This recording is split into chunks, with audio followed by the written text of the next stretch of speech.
Good day viewers, welcome to another edition of the Daily Strange Stories. I'm John Brown. I hope you've had a fantastic weekend and are feeling refreshed and ready for the week ahead. Our lead story for today. By thunder by fire, this is what brave General Mkhwanazi went through to arrest deadly hit mastermind, Katiso Molefe, for killing DJ Sumbody, his two bodyguards, and Armand Swart. In the world of high-stakes investigations, where shadows of corruption and hidden networks loom large, one man's relentless drive stands out. Lieutenant General Nhlanhla Mkhwanazi, the police commissioner of KwaZulu-Natal, has pushed boundaries in a way that echoes the thunderous force of a storm, all to ensure that Katiso Molefe faces justice for his alleged role in the murder of DJ Sumbody. This story unfolds like a gripping tale of determination, where every move by Mkhwanazi and his team aim to crack open a web of deadly connections, leading straight to Molefe's arrest.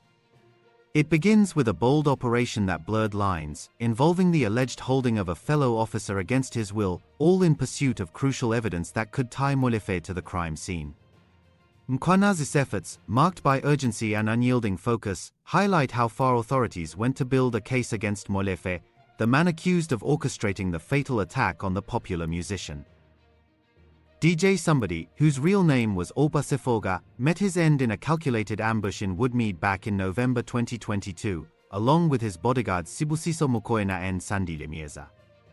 The attack happened in a style that suggested careful planning, with assailants using powerful rifles like AK-47s to carry out the deed.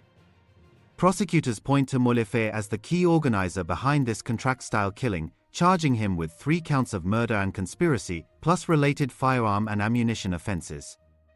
But getting to Molefe's arrest in late July 2025 required more than routine police work. It demanded extraordinary measures, spearheaded by Mkhwanazi's team.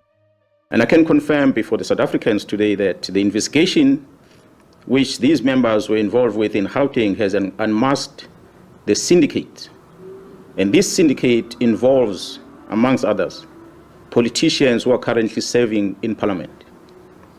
The law enforcement officers include the members of the South African Police Service, the Metro Police, and Correctional Services.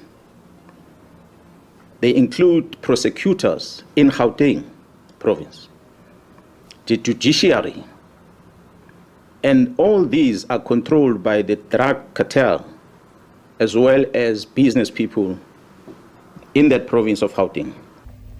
Their actions, as detailed in a sworn affidavit from a senior ballistics expert, reveal a night of tension and coercion that ultimately unlocked the forensic links needed to bring Molefe into custody. The affidavit comes from Captain Itumeleng Makgotroe, a respected ballistics specialist at the South African Police Service's Forensics Laboratory in Silverton. In early January 2025, while on his annual leave and enjoying a family braai on a quiet Tuesday afternoon, Makgotroe received an unexpected call from Sergeant Mbele. She claimed the need for him to correct and sign a statement related to a case, under instructions from a prosecutor. Though he explained his leave status and offered to help upon returning to work, Mbele pressed hard, insisting on an immediate meeting at Lloyd's police station. Reluctantly, Makgotroe agreed and arrived around 6 p.m., only to find himself drawn into something far more intense. Upon reaching the station, he contacted Mbele, who directed him to a black Mercedes-Benz V-Class vehicle. She emerged, accompanied by men carrying rifles and smaller guns tucked into their waist belts, all dressed in civilian clothes rather than police uniforms. One of them ordered everyone inside the station, where the group began questioning Makgotroe intensely about 2 specific cases, one from Vereeniging and another from Bramley in Johannesburg. For 3 grueling hours, they bombarded him with demands for reports, completion timelines, and access to case files.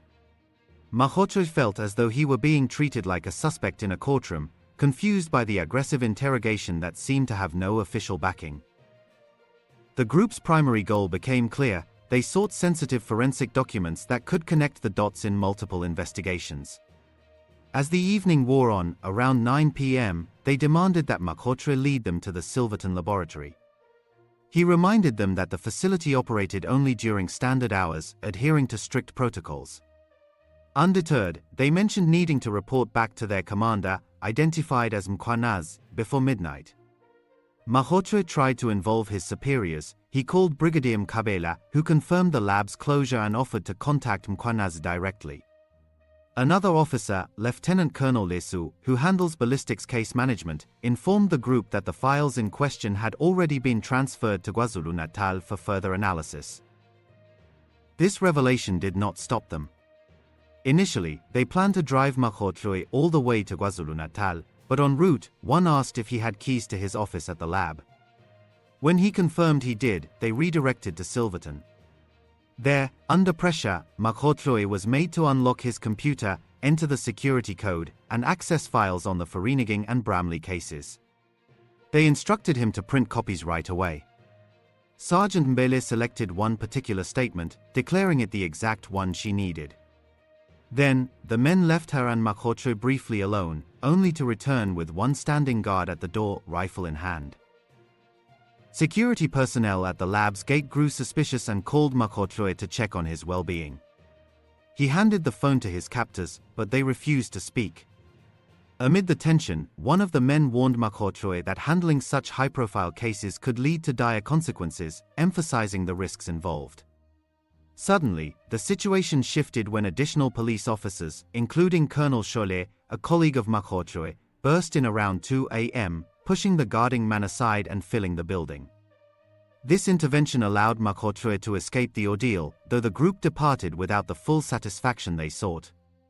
Their persistence did not end there. Later that same day, during regular working hours, they returned and demanded Mkhwanazi's laptop. His line manager tried to intervene, explaining that seizing the device would disrupt thousands of other reports tied to serious investigations involving dangerous individuals. The group dismissed these concerns, claiming they were pursuing a fraud matter, yet they produced no search and seizure warrant. They took the laptop anyway, returning it only after 2 weeks.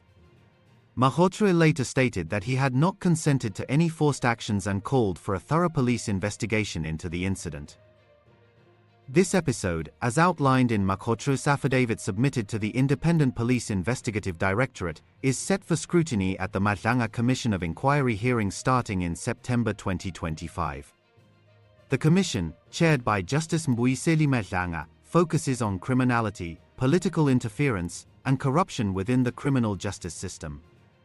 Mkhwanazi's name surfaces prominently in this context, as his earlier public statements in July 2025 highlighted concerns about interference in police task teams, particularly those handling political killings. The political killings task team that arrested Molefe is the very one Mkhwanazi alleged faced such pressures, adding layers to the narrative of his determined push for justice. At the core of these events lie the intertwined murder cases that Mkhwanazi's team worked tirelessly to connect. The Vereeniging case involves the April 2024 killing of engineer Armand Swart, who died in what authorities believe was a mistaken identity hit.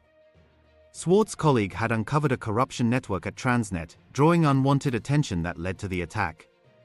Suspects, including Molefe and his associates, were apprehended, but the investigation revealed broader links.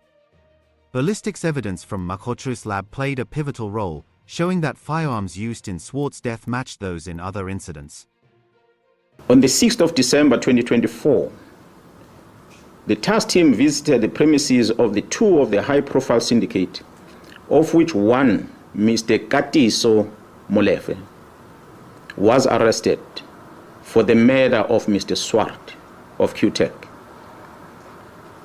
During that arrest, unusual activities were observed whilst the team were busy with the operation. These activities included a dispatching of members of the South African Police Service under the command of a senior manager at the head office to go and interrupt the operation that was unfolding.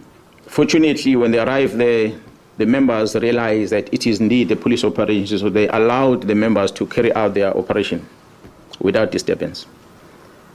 On the 30th December 2024, the ballistic expert issued a ballistic report which linked these firearms not only with the murder of Mr. Swart, but these firearms were linked with a number of high-profile cases. And these cases include very high-profile South African artists that were murdered in Gauteng, which occurred dating back as far as 2021.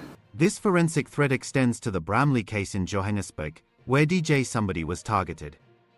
Investigators discovered that the same weapons linked to Sumbody's murder also appeared in the killing of Soweto DJ Hector DJ Vintos Buthelezi and businessman Don Tinjeni. It has been quite a productive week. The SAPS members are on the ground continuing with their work to serve and protect the people of this country, as well as the SAPS Political Killings Task Team together with Gauteng Organized Crime. They are continuing with the work. So for now, previously I had indicated that we are investigating about 10 high-profile cases where these firearms are being linked to. So now we are at number 4. We are positively linking the AK-47 to the murder of DJ Vintos, Don Tinjeni, DJ Sumbody, his 2 bodyguards, Sibusiso Mokoena, Sandile Myeza, as well as Armand Swart. Furthermore, an attempted murder case involving TV personality Tebogo Tsobechene in October 2023 near Santon ties in, with private security figure Vusimuzi Madlanga accused of orchestrating the ambush. Madlanga, who benefited from tenders at Tembisa Hospital, faces charges there, and 2 of Molefe's co-accused, Musagegana and Tieko Floyd Mabusela, appear in both the Sumbody and Tsobechane dockets. Another individual, Ntabiseng Nzama, faces money laundering charges in the Tsobechane matter.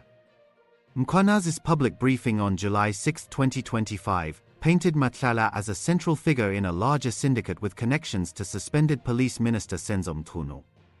While Molefe is not directly charged in the Tsobechane case, the overlapping suspects and ballistics evidence suggest a networked operation that Mkhwanazi aimed to dismantle. His team's alleged actions against Makhotroy appear driven by the need to secure this binding evidence quickly, ensuring cases like Sumbody's could proceed to arrests. Molefe's arrest at his Santon home in late July 2025 marked a turning point. Police executing the warrant found Patriotic Alliance Deputy President Kenny Gunene present, who later explained he was there to arrange an interview with Molefe. Molefe first appeared in the Alexandra Magistrates Court the next day, facing charges tied to the Sumbody killings. In a separate Vereeniging matter for Swart's murder, Molefe had previously won bail on appeal after an initial denial, but the Sumbody case presented a stronger evidentiary front. On August 20, 2025, Magistrate Renier Boshoff denied bail to Molefe and his 3 co-accused, Musagegana, Tieko Floyd Mabusela, and another associate. The court highlighted strengthened links among the 4, patterns in cell phone communications around the murder timelines, and unexplained cash deposits following the incidents. Is the fact that he used a false Lesotho passport, in that case together with a false name or alias to David Tebo Lebitsa. Now, although this was way back in 2004, it raises concern of what the applicant is capable of. Another concern this court has is the large amounts of cash that were paid into the applicant's company's account. This, in the absence of an explanation, strongly suggests unidentified sources of income with the risks that goes together with that. There are a number of very concerning aspects, not only linking the applicant to the crimes, but also regarding his circle of influence and capabilities. His application for bail is accordingly refused. It's quite basic.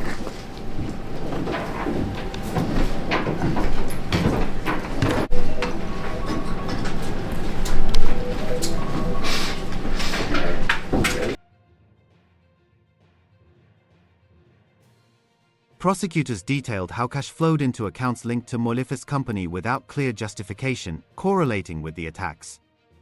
The judgment noted the assassination-style execution using AK-47 rifles, underscoring the organized nature of the crimes. Boshoff emphasized the Schedule 6 offense requirements, where the accused must prove exceptional circumstances for release on a balance of probabilities. Molefe's defense argued the evidence was circumstantial and that he was not at the scenes, but the court found the threshold unmet.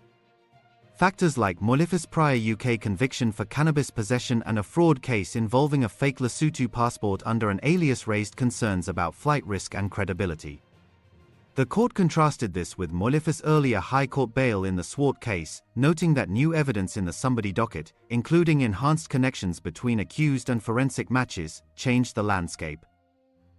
Cell phone data showed activity spikes around key moments in the murders, with cash deposits appearing shortly after. For instance, in the Sumbody case, communications between the accused aligned with the Woodmead ambush, and financial records revealed large sums transferred without legitimate business explanations. Similar patterns emerged in linked cases, such as DJ Vintos's killing, where the same firearms left ballistic signatures matching those from Sumbody's scene. Investigators traced these weapons to up to 10 other incidents, painting a picture of a coordinated hit network. Mkhwanazi's influence looms over this web. His allegations of political interference in the task team handling these cases fueled the commission's formation. One of Molefe's co-accused in the Swart matter, former detective Michael Puletau, adds an insider element, suggesting possible corruption within police ranks.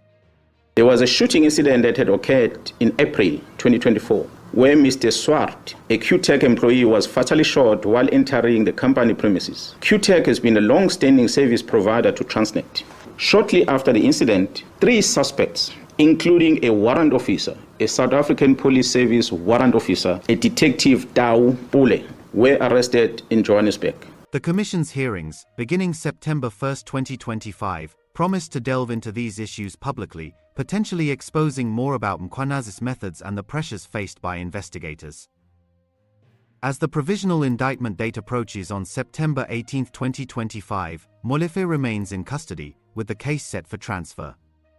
The broader investigation continues to unravel connections, from corruption at Transnet exposed by Swart's colleague to the tender dealings benefiting Madlanga. Mkhwanazi's team, by allegedly going to such lengths as the incident with Makgotlwe, ensured that forensic reports tying Molefe to the Sumbody murder saw the light of day, strengthening prosecutions across the board.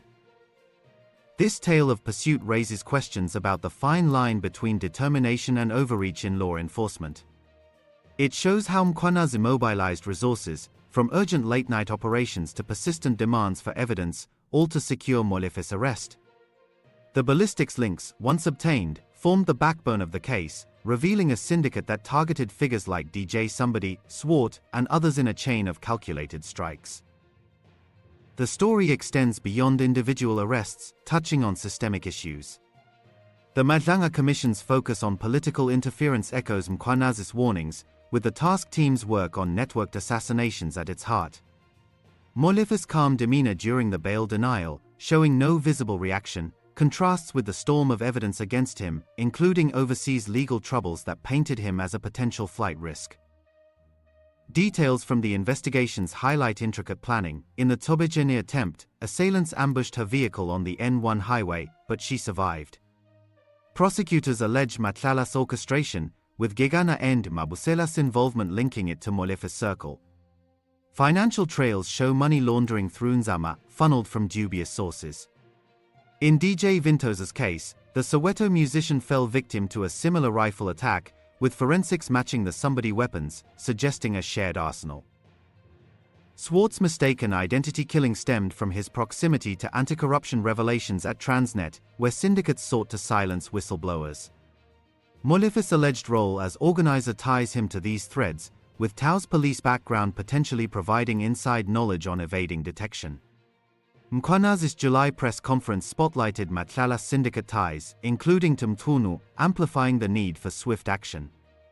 By allegedly pressuring Makgotlwe for files, Mkhwanazi's team bypassed delays, ensuring reports reached prosecutors in time for Molefe's arrest. As hearings unfold, more revelations may emerge, shedding light on how far Mkhwanazi went to dismantle this network. Thanks for watching this news bulletin. Please share your opinion in the comments section. We would be glad to read and respond to your comments. Let's meet again tomorrow in our next strange story. Wishing you a fruitful and productive week ahead.